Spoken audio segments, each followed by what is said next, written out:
যিনি মারা গেছেন, আমি তার হাজার দোষ থাক, হ্যাঁ, কিন্তু একজন মৃত্যু ব্যক্তিকে নিয়ে কুরুচিপূর্ণ বক্তব্য কোনো মনুষ্যত্ববোধ যার ভিতরে আছে সে দিতে পারে না। আমি বলবো রাশেদ প্রধান একজন মাতাও ব্যক্তি, যেমন এনসিপি জামাত সহ তারা 11 দল যোগ করছে, সেই দলের নেতৃবৃন্দই আজকে আমাকে প্রকাশ্য দিবালোকে আপনাদের মিডিয়া কর্মীর সামনে ইট দিয়ে আঘাত করে সজোরে।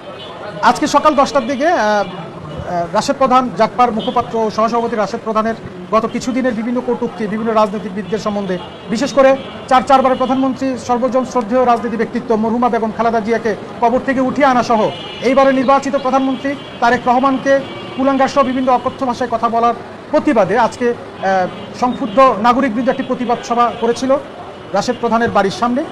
সেখানে প্রতিবাদ সভাটা শেষে সাংবাদিকদেরকে ব্রিফিংকালে উদ্দেশ্য প্রণোদিতভাবে জাকপার ক্রিয়া ও যুব সম্পাদক জনি নন্দী আমাদের আমজনতা দলের কেন্দ্রীয় কার্যনির্বাহী সদস্য এবং জুলাই যোদ্ধা মুজাহিদ ইব্রাহিমের উপরে প্রাণনাশক হামলা চালায় এবং ভাগ্যক্রমে উনি বেঁচে যান, কিন্তু উনি আহত হয়েছেন এবং উপস্থিত মিডিয়া কর্মী এবং প্রশাসনের আইনশৃঙ্খলা বাহিনীর সকলের সামনেই প্রকাশ্য দিবালোকে আজকে এই ন্যাক্কারজনক ঘটনাটা ঘটিয়েছেন এবং জনতা এবং মিডিয়া কর্মীরা তাকে ধরে আইনশৃঙ্খলা বাহিনীর হাতে সোপর্দ করার পরে তাকে মোহাম্মদপুর থানায় নিয়ে আসা হয় এবং আমরা আমাদের কেন্দ্রীয় সহযোদ্ধা মুজাহিদ ইব্রাহিমকে সোহরাওয়ার্দী হাসপাতালে প্রাথমিক চিকিৎসা প্রদান শেষে আমরা মামলা করার জন্য থানায় আসি এবং আমরা মামলা এজাহার তৈরি করছি।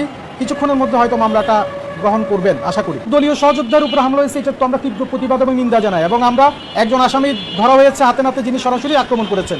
এখন আমরা আইনশৃঙ্খলা বাহিনীর কাছে এটা আমরা আহ্বান জানাবো, এই হামলার পিছনে নির্দেশদাতা কারা এবং এর পিছনে কারা আছে তাদের তদন্ত সাপেক্ষে তাদেরকে গ্রেপ্তার করে উপযুক্ত বিচার করা, এটাই আমাদের দাবি। আসলে আমাদের যে সমস্ত জুলাই আন্দোলনের স্টক হোল্ডার ছিল তারা এক পর্যায়ে আমরা ক্ষমতায় বসানোর পরে তারা তো ব্যাপক হারে লুটপাট বাংলাদেশে করছে।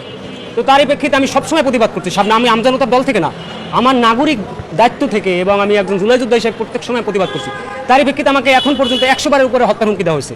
যেমন 7ই ফেব্রুয়ারি আমাকে ফোন করে হত্যার হুমকি দিয়েছে, তো 12 তারিখ নির্বাচন শেষ, তোকে 13 তারিখে মাইরা লটকাই এরকম পল্টন করে এরকম হুমকি দেয়। তো আমি এগুলো কোনো সময় মাথায় নিইনি। তো আজকে যখনই আমরা সেই দলটাই, যেমন এনসিপি জামাত সহ তারা 11 দল যোগ করছে, সেই দলের নেতৃবৃন্দই আজকে আমাকে প্রকাশ্য দিবালোকে আপনাদের মিডিয়া কর্মীর সামনে ইট দিয়ে আঘাত করে সজোরে।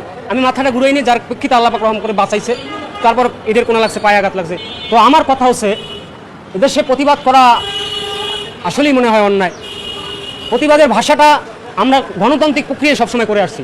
যেমন দেখেন, আমরা যখন আন্দোলন সংগ্রাম সবসময় প্রতিবাদের ভাষা ছিল গণতান্ত্রিক প্রক্রিয়া, কিন্তু রাশেদ প্রধান, জাকপার যিনি মুখপাত্র, তিনি কিন্তু গণতান্ত্রিক প্রক্রিয়ায় প্রতিবাদ করেন নাই। তিনি চারবারের প্রধানমন্ত্রী, এশিয়া মহাদেশের সর্বপ্রথম নারী প্রধানমন্ত্রী, যিনি মারা গেছেন, আমি তার হাজার দোষ থাক, হ্যাঁ, কিন্তু একজন মৃত্যু ব্যক্তিকে নিয়ে কুরুচিপূর্ণ বক্তব্য কোনো মনুষ্যত্ববোধ যার ভিতরে আছে সে দিতে পারে না। তাকে কবর থেকে তুলে ফেলার মতো এরকম বক্তব্য দিয়েছে। এবং রাশেদ প্রধান জনগণের নির্বাচিত প্রধানমন্ত্রী জনাব তারেক রহমান সাহেবকে কুলাঙ্গার বলে আখ্যা দিয়েছে। তো তিনি একজন, আমি বলবো রাশেদ প্রধান একজন মাতাও ব্যক্তি, রাজনীতিতে এই সমস্ত শিষ্টাচার যায় না। তো তারই প্রেক্ষিতে, সেই প্রেক্ষিতে আজকে আমরা প্রতিবাদ করছি। তো সেখানে কি হয়েছে আপনারা দেখছেন।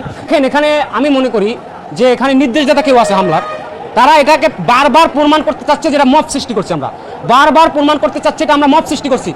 নো, আমরা এখানে মব সৃষ্টি করিনি। বাট হোয়াই, মব কাকে বলে? বাট হোয়াই, আমরা শান্তিপূর্ণভাবে গণতান্ত্রিক প্রক্রিয়া এখানে প্রতিবাদ করতে আসছি, প্রতিবাদের ভাষা জানাইতে আসছি।